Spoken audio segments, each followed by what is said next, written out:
English এবং দেশীয় ভাষায় শিক্ষাদানকারী বিদ্যালয়গুলি থেকে শিক্ষিত ছাত্ররা বেশিরভাগই বিদেশে পাড়ি জমাতো, ফলে ভারত থেকে প্রচুর ব্রেন ড্রেন ঘটত। এর ফলে ইংরাজি শিক্ষিতদের চাহিদা বৃদ্ধি পেতে থাকে। 1960 সালে স্কুলের ছাড়পত্রের পরীক্ষা এন্ট্রান্স নামে পরিচিত ছিল। 1951 তা হয় ম্যাট্রিকুলেশন। এটি বিশ্ববিদ্যালয়ের সাথে যুক্ত হয়। বিদ্যালয় শিক্ষার পরই ছাত্ররা উচ্চশিক্ষার সাথে যুক্ত হতো। স্বাধীনতার পরে বোর্ড অফ সেকেন্ডারি এডুকেশন চালু হয় প্রত্যেকটি রাজ্যে। এই পরীক্ষাটি স্কুল ফাইনাল নামে পরিচিত ছিল। 1960-এর পর এটি হায়ার সেকেন্ডারি নামে পরিচিত হয়।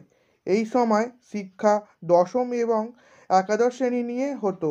1976 সালের পর থেকে তা মাধ্যমিক পরীক্ষা নামে পরিচিত হয়।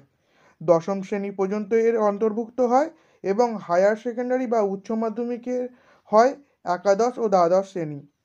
কোথায় শিক্ষিতরা উচ্চ চাকরি লাভের জন্য শিক্ষা গ্রহণ করত। এর ফলে শহরগুলিতে উচ্চশিক্ষা লাভের চাহিদা বৃদ্ধি পায়।